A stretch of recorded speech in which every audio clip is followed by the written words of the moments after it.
आप सभी को जय मसीह की। यूहन्ना रचित सुसमाचार का हमारा ये अध्ययन चल रहा है और इस अध्ययन में ये हमारा 13वां पाठ है। प्रियो, यूहन्ना रचित सुसमाचार की श्रृंखला के अध्ययन में हमने एक चक्रीय नमूने को, पैटर्न को देखा है, जहां पर दो चक्र आपस में प्रियो घूमते रहते हैं। एक बड़ा चक्र है तो एक छोटा चक्र है। घटनाओं का एक बड़ा चक्र जो यीशु की सेवकाई, मतलब यीशु की सेवकाई जो यीशु ने मानव और दिव्य रूप में इस धरती पर करी थी, को दर्शाता है। और यीशु की सेवकाई पर कैसे लोगों ने विश्वास और अविश्वास की प्रतिक्रियाएं जाहिर की थी, ये बड़े चक्र में दिखाया गया है। फिर गवाही, शिक्षा और चमत्कार के माध्यम से यीशु द्वारा अपनी दिव्यता को प्रकट करना, ये छोटे चक्र में प्रियो बताया गया है।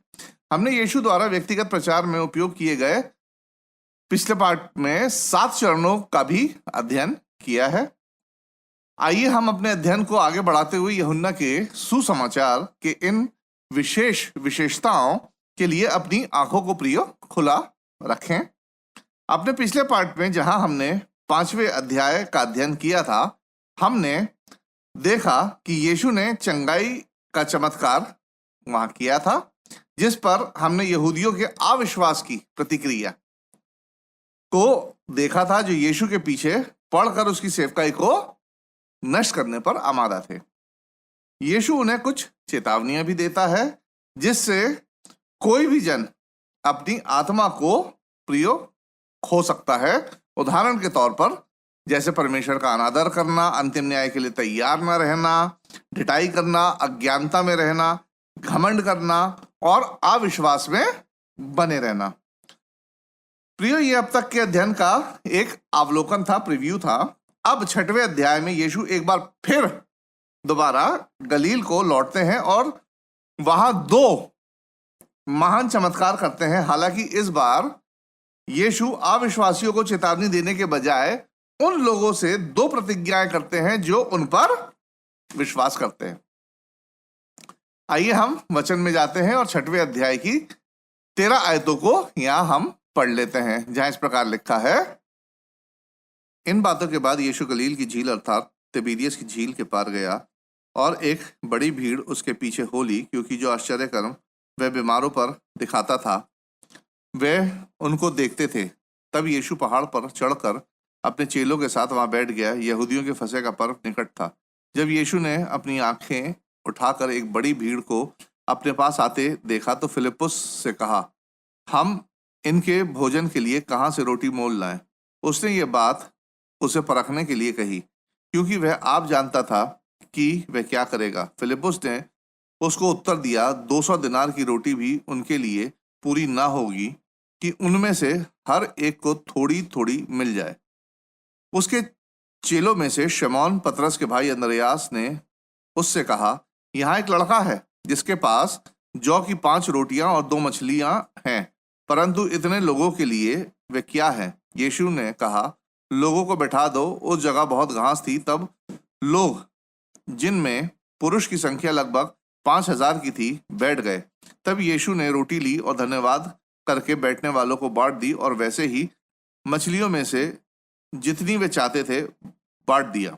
तब वे खाकर तृप्त हो गए। तो उसने अपने चेलों से कहा, बचे हुए टुकड़े बटोर लो कि कुछ फेंका न जाए। उन्होंने बटोरा और जौ की 5 रोटियों के टुकड़ों से जो खाने वालों से बच रहे थे 12 टोकरियां भरी। फिलिप्पुस और अंद्रयास दोनों इस बात को दर्शाते हैं कि वहां जो उपलब्ध संसाधन थे, उन साधनों से इतनी बड़ी भीड़ को खिलाना संभव नहीं था। परंतु उन्हें इस बात का एहसास भी नहीं था कि यीशु उनके साथ था। उनके पास यीशु के रूप में एक ऐसा स्रोत था जो उनकी हर आवश्यकताओं को पूरा कर सकता था।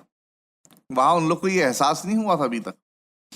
पौलुस कुलूसियों में लिखता है कि उसी में, यानी यीशु मसीह में सारी वस्तुओं की सृष्टि हुई, स्वर्ग की हो अथवा पृथ्वी की, देखी या अनदेखी, क्या सिंहासन, क्या प्रभुताएं, क्या प्रधानताएं, क्या अधिकार, सारी वस्तुएं उसी के द्वारा और उसी के लिए प्रियो सृजी गई हैं।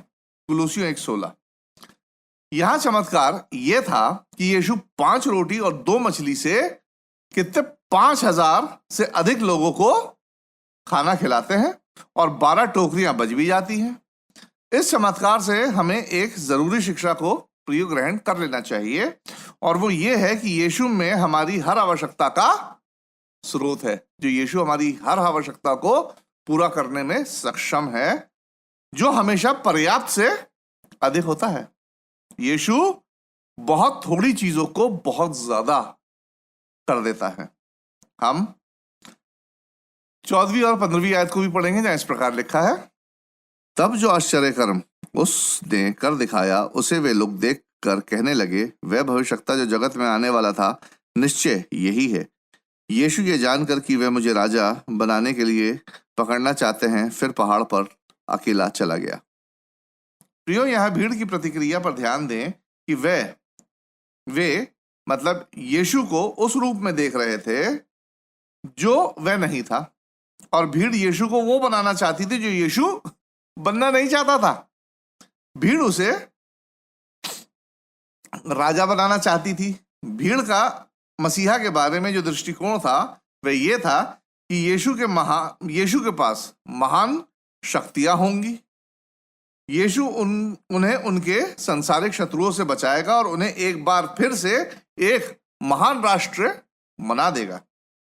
यीशु उनके हृदय को जानता था और उनके लिए इस प्रकार का राजा यीशु नहीं बनना चाहता था, क्योंकि केवल परमेश्वर ही राजाओं को बनाता है, प्रिय ध्यान रखें, और उनका अभिषेक करता है। इसलिए भीड़ का यीशु के लिए अभिषेक व्यर्थ था। भीड़ केवल यीशु को एक मनुष्य के रूप में देख रही थी, जैसे सुपरमैन समझ लीजिए आप। तो भीड़ यीशु को एक सुपरमैन की तरह समझ रही थी जिसके पास बहुत सारी शक्तियां हैं। भीड़ यीशु को राजनीतिक और सांसारिक मुक्तिदाता के रूप में देख रही थी, जबकि यीशु आत्मिक मुक्तिदाता के रूप में परमेश्वर की योजना के तहत भेजा गया था। यीशु भीड़ के कार्यों की गति को प्रियो रोकना चाहते थे, इसलिए यीशु प्रार्थना करने के लिए एकांत में निकल जाते हैं। कई लोगों का सवाल होता है कि जब यीशु स्वयं परमेश्वर है तो उन्हें प्रार्थना करने की क्या जरूरत थी? हाँ, एक दिव्य के रूप में मतलब परमेश्वर के रूप में उन्हें प्रार्थना की आवश्यकता नहीं थी, परंतु यीशु मानव अवतार भी थे। ध्यान रखें इस चीज का। इसलिए मनुष्य के रूप में पिता की इच्छा को पूरा करने के लिए उन्हें सामर्थ्य पाने के लिए प्रार्थना करने की आवश्यकता होती थी, जैसे मुझे और आपको होती है। प्रियो, हम पढ़ लेते हैं यूहन्ना रचित सुसमाचार, उसका 6वां अध्याय, उसकी 16 से 21वीं आयत है, जहां इस प्रकार लिखा है, जब संध्या हुई तो उसके चेले झील के किनारे गए और नाव पर चढ़कर झील के पार कफरनहूम को जाने लगे। उस समय अंधेरा हो गया था और यीशु अभी तक उनके पास नहीं आया था। आंधी के कारण झील में लहरें उठने लगीं। जब वे खेते खेते 3-4 मील के लगभग निकल गए तो उन्होंने यीशु को झील पर चलते और नाव के निकट आते देखा और डर गए, परंतु उसने उनसे कहा, मैं हूं, डरो मत। अतः वे उस नाव पर चढ़ लेने के लिए तैयार हुए और तुरंत वह नाव उस स्थान पर जा पहुंची जहां वे जा रहे थे। प्रियो, ये चमत्कार केवल यीशु के चेले और हम जैसे लोगों के लिए किया गया था, जो इस चमत्कार को वचन में पढ़ते हैं। यीशु के ये दोनों चमत्कार लोगों के लिए, चेलों के और उन सभी पाठकों को तैयार करते हैं। मतलब ये जो चमत्कार हुआ था पानी पे चलने वाला, ये उन लोगों को, चेलों को और उन सभी पाठकों को, जैसे मैं और आप, हम सबको तैयार करते हैं जो इन चमत्कारों के विषय में पढ़ते हैं कि आगे क्या होने वाला है। हमें मालूम है यहाँ एक चमत्कार हुआ था, जहाँ वहां भीड़ थी उनको नहीं मालूम था। ये गुप्त चमत्कार था और यीशु के चेलों को मालूम था। प्रिय, इन घटनाओं पर ध्यान दें कि यीशु द्वारा विभिन्न तरीकों से अपनी दिव्यता की घोषणा करने का जो छोटा चक्र है वे बड़े चक्र को प्रभावित करता है। मतलब इस छोटे चक्र में यीशु गवाही, शिक्षा, चमत्कार के कारण अपनी दिव्यता को साबित कर रहे थे। उससे बड़ा चक्र प्रभावित हो रहा था कि लोग बाग कैसी यीशु के प्रति प्रतिक्रिया दे रहे थे, कि यीशु की इस घोषणा पर लोग किस प्रकार से अपनी प्रतिक्रिया दिखाते हैं, विश्वास की या अविश्वास की। हम 22 और 25वीं आयतों को भी पढ़ लेंगे। दूसरे दिन उस भीड़ ने जो झील के पार खड़ी थी ये देखा कि यहाँ एक को छोड़ और कोई नाव न थी और यीशु अपने चेलों के साथ उस नाव पर नहीं चढ़ा था, परंतु केवल उसके चेले ही गए थे। तब अन्य नाव तिबिरियस से उस जगह के निकट आई जहां उन्होंने प्रभु के धन्यवाद करने के बाद रोटी खाई थी। इसलिए जब भीड़ ने देखा कि यहाँ ना यीशु है और ना उसके चेले, तो वे भी नाव पर चढ़कर यीशु को ढूंढते हुए कफरनहूम पहुंचे। झील के पार जब वे उसे मिले तो कहा, हे रब्बी, तू यहाँ कब आया? भीड़ यीशु का अनुसरण कर रही थी। देखा जाए तो झील बहुत बड़ी तो नहीं थी, फिर भी इतनी बड़ी तो थी प्रियो कि पैदल चलकर केवल एक शाम में घूमकर पार जाना संभव नहीं था। लगभग 40 मील पैदल चलकर, वो भी अकेली एक शाम में चलकर घूमकर उस पार जाना संभव नहीं था। यीशु को उस पार ले जाने के लिए एक को छोड़ और कोई अन्य नाव थी भी नहीं वहां, और ये बात भीड़ जानती थी। इसलिए मात्र एक ही निष्कर्ष निकाला जा सकता था कि यीशु पानी पर चलकर उस पार पहुंचा होगा, जो एक चमत्कार था। भीड़ ने इस चमत्कार को देखा तो नहीं था, परंतु सभी संकेत इसी ओर इशारा कर रहे थे। हम 26 और 27वीं आयतों को भी पढ़ेंगे, जहां इस प्रकार लिखा है, यीशु ने उन्हें उत्तर दिया, मैं तुमसे सच सच कहता हूं, तुम मुझे इसलिए नहीं ढूंढते हो कि तुमने आश्चर्य कर्म देखे, परंतु इसलिए कि तुम रोटियां खाकर तृप्त हुए। नाशवान भोजन के लिए परिश्रम ना करो, परंतु उस भोजन के लिए जो अनंत जीवन तक ठहरता है, जिसे मनुष्य का पुत्र तुम्हें देगा, क्योंकि पिता अर्थात परमेश्वर ने उसी पर छाप लगाई है।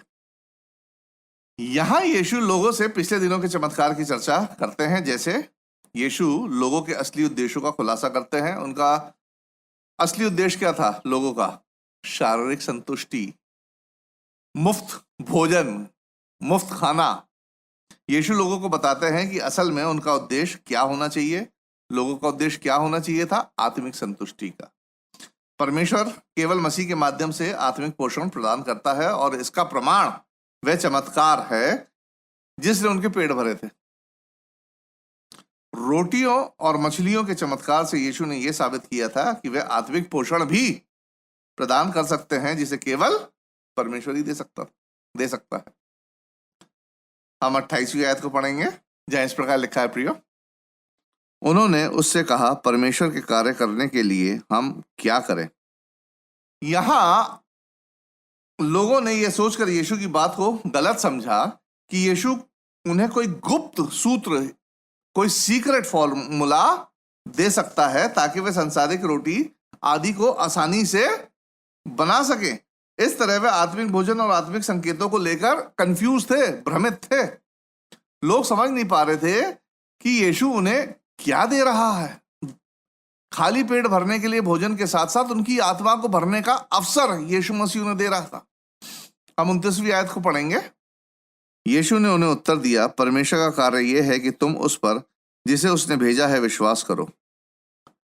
यीशु चमत्कार के उद्देश्य को समझते हुए प्रियो आगे बढ़ते हैं कि लोगों को परमेश्वर के पुत्र के रूप में अपने में विश्वास पैदा करना था। प्रियो, यह चमत्कार इस बात का उदाहरण है कि परमेश्वर कैसे चमत्कार के माध्यम से विश्वास को बढ़ावा देता है। प्रियो, हमेशा बाइबल में चमत्कार इसीलिए करे गए ताकि लोगों का विश्वास बढ़े।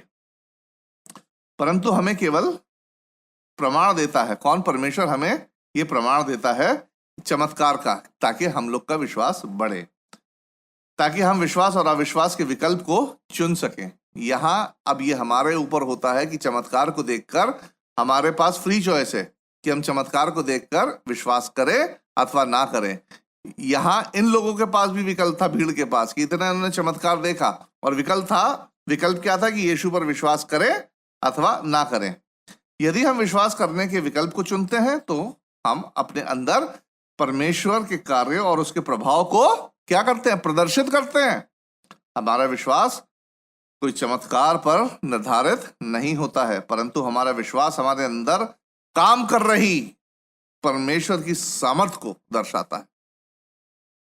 हम 30 और 31वीं आयतों को पढ़ेंगे, तब उन्होंने उससे कहा, फिर तू कौन सा चिन्ह दिखाता है कि हम उसे देखकर तेरा विश्वास करें? तू कौन सा काम दिखाता है? हमारे बाप दादा ने जंगल में मन्ना खाया, जैसा लिखा है, उसने उन्हें खाने के लिए स्वर्ग से रोटी दी। सारांश में भीड़ विश्वास करने के लिए यीशु से एक और चमत्कार की मांग करती है। भीड़ मूसा का उदाहरण रखकर मांग करती है कि मूसा ने तो 40 वर्षों तक मन्ना खिलाया, तुम यानी यीशु भी वैसा या उससे बेहतर कुछ करके दिखाओ, तब हम तुम पर विश्वास करेंगे। देखा जाए तो वे मूसा के जैसे या मूसा से बेहतर यीशु से अब चमत्कार की उम्मीद कर रहे थे। प्रियो, देखा जाए तो पुराने नियम की तरह चमत्कार की मांग करना यीशु को अस्वीकार करने का ही एक उनका तरीका था। वो दोबारा चमत्कार की मांग कर रहे थे। इसका मतलब क्या था कि वो अभी तक यीशु पर विश्वास नहीं कर पा रहे थे कि वास्तव में यीशु कौन है, जबकि यीशु पहले ही चमत्कार, शिक्षा और गवाही के माध्यम से अपनी दिव्यता को साबित कर चुके थे। तो यहां एक बात बिल्कुल स्पष्ट है, यदि कोई जन मन में ठान ले कि उसे विश्वास नहीं करना है, तो बड़े बड़े चमत्कार, सबूत भी उस व्यक्ति के मन को नहीं बदल सकते हैं। और ये लाइव एग्जाम्पल हम कई जगह देखते हैं। यदि मन में अगर कोई ठान ले कि हमें विश्वास नहीं करना है, तो बड़े बड़े चमत्कार भी उसके आगे कुछ नहीं है और वो विश्वास नहीं करेगा व्यक्ति। यीशु ने उनका मानवीय राजा बनने से इनकार कर दिया था, क्योंकि वह उनका आत्मिक राजा था प्रियो, और लोगों को यह समझने की आवश्यकता थी। यीशु उनके साथ उनकी शर्तों पर नहीं बल्कि अपनी शर्तों पर व्यवहार करना चाहते थे, क्योंकि उनका और सबका उद्धार यीशु की वास्तविक पहचान पर ही आधारित था, है और रहेगा कि वास्तव में यीशु कौन है। इसी से सबका उद्धार निर्धारित है प्रियो। हम 32 और 33वीं आयतों को पढ़ेंगे। यीशु ने उनसे कहा, मैं तुमसे सच सच कहता हूं कि मूसा ने तुम्हें वह रोटी स्वर्ग से न दी, परंतु मेरा पिता तुम्हें सच्ची रोटी स्वर्ग से देता है, क्योंकि परमेश्वर की रोटी वही है जो स्वर्ग से उतरकर जगत को जीवन देती है। यीशु मसीह मूसा और मन्ना दोनों के बारे में उनकी गलतफहमी को सुधारते हैं कि मूसा ने कभी भी स्वर्ग से सच्ची रोटी यानी आत्मिक जीवन नहीं दिया है। सच्ची आत्मिक रोटी केवल परमेश्वर ही दे सकता है। मन्ना कभी भी स्वर्ग से नहीं आया था प्रियो, क्योंकि सुबह जब इजरायली उठते थे तो उन्हें मन्ना जमीन पर मिलता था, जो ओस के साथ जमीन पर पड़ता था। गिनती की पुस्तक 11:9।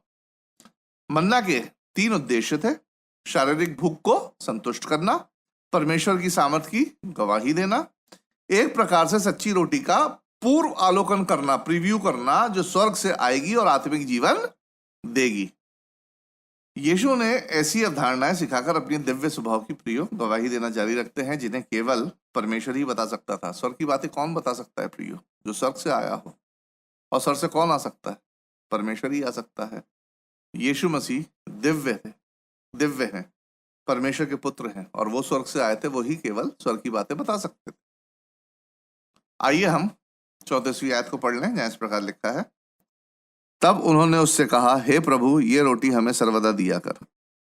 प्रियो, यहां ध्यान दें कि लोग यहां यीशु को प्रभु कहकर संबोधित करते हैं। अंग्रेजी में प्रभु को लॉर्ड कहते हैं और यूनानी में लॉर्ड को आर्कोंतस कहते हैं। प्रोनाउंसिएशन में दिक्कत हो सकती है, आर्कोंतस कहते हैं।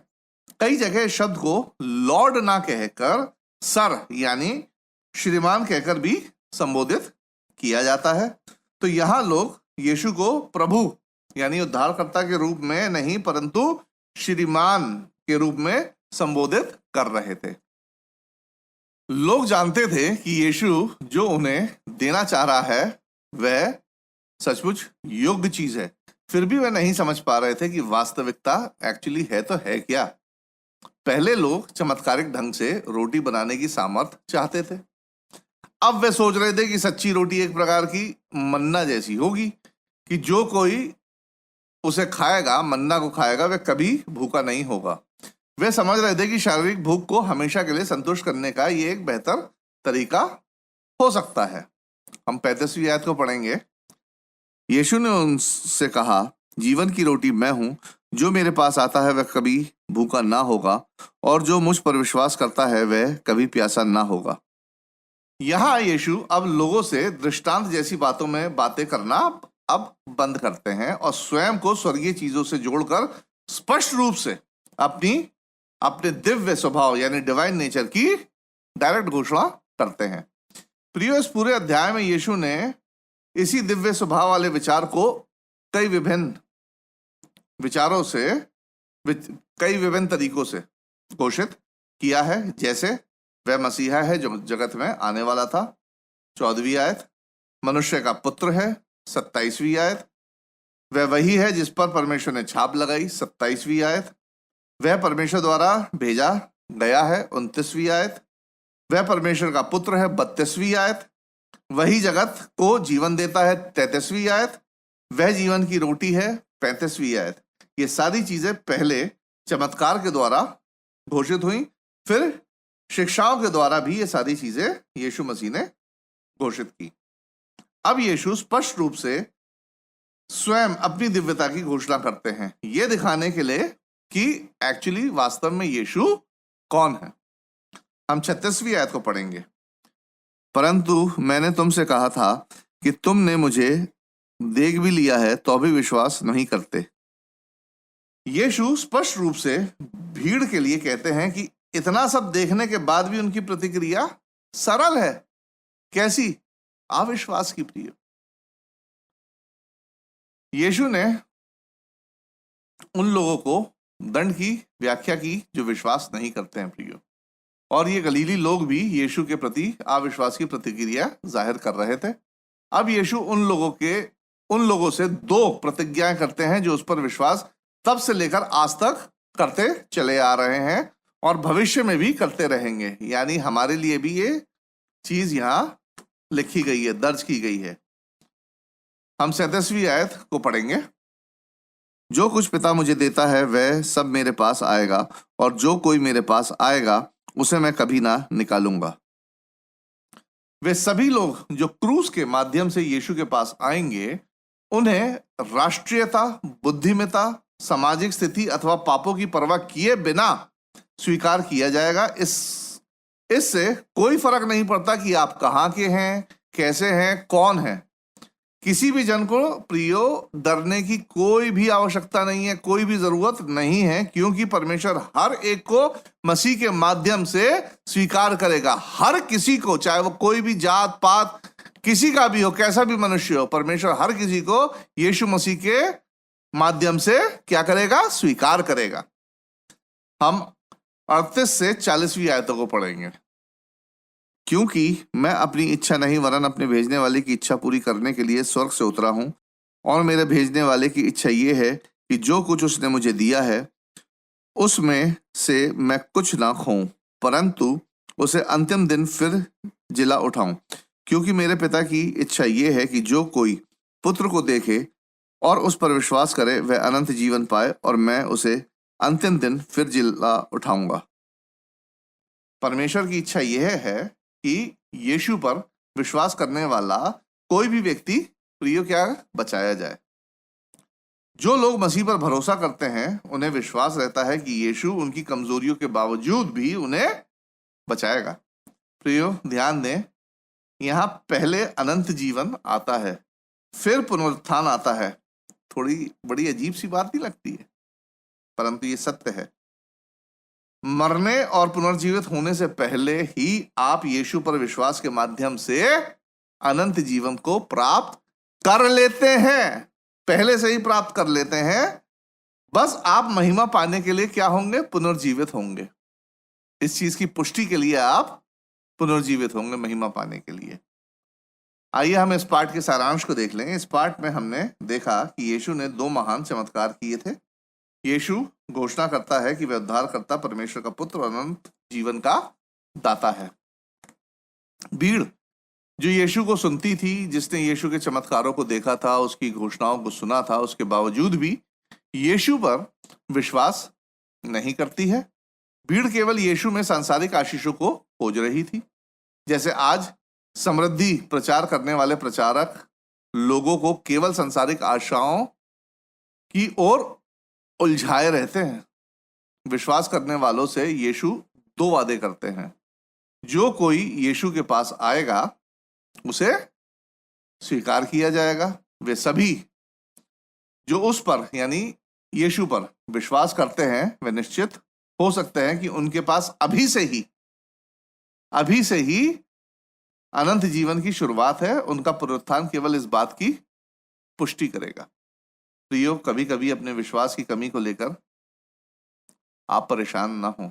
यहां तक कि आंखों देखे गवाहों ने भी यीशु का इनकार कर दिया था। आप देख ही रहे हैं वचन में, जिन्होंने इतने बड़े बड़े चमत्कार देखे, रोटी यीशु मसीह ने खिलाई, वो भी चमत्कारिक ढंग से, ऐसे लोगों ने भी यीशु मसीह का इनकार कर दिया। यहाँ तक कि चमत्कारिक ढंग से संसारिक आशीषें, रोटी मछली लेने के बावजूद भी ज्यादातर लोगों ने यीशु मसीह पर विश्वास नहीं किया। मनुष्य की प्रवृत्ति में संदेह करना एक नॉर्मल सी बात है, सामान्य सी बात है। तब से लेकर आज तक बहुसंख्यकों यानी मेजॉरिटी द्वारा यीशु को प्रियो अस्वीकार करना सामान्य सी बात रही है। यहाँ तक कि यीशु मसीह ने भी कहा है कि जीवन का मार्ग क्या है? सकरा है। द गेट्स आर नैरो, और कुछ ही लोग उस मार्ग पर चल पाएंगे। तो इसलिए निराश होने की जरूरत नहीं है। जब आपको संदेह हो तो यीशु के उन वादों को याद करो प्रियो, जिन पर आपने विश्वास किया है। महसूस करें कि यीशु पर विश्वास करने पर अभी से आपके पास अनंत जीवन है। प्रियो, यीशु ने वादा किया है कि जो कोई उसके पास आएगा वह उसे खोने नहीं देगा परंतु बचाएगा। केवल यीशु पर ही क्या करें? भरोसा रखें। तो प्रियो, ये पाठ यहीं समाप्त होता है। अगले पाठ के लिए कृपया करके यूहन्ना रचित सुसमाचार उसका 6वां अध्याय उसकी 41 से 59 वर्सेस को पढ़ लें, ताकि आगे के पाठ को समझने में आसानी हो। अगले पाठ के साथ मैं राजीव लैम्बर्ट आपके सामने फिर हाजिर हूंगा। तब तक के लिए आप सभी को जय मसीह की।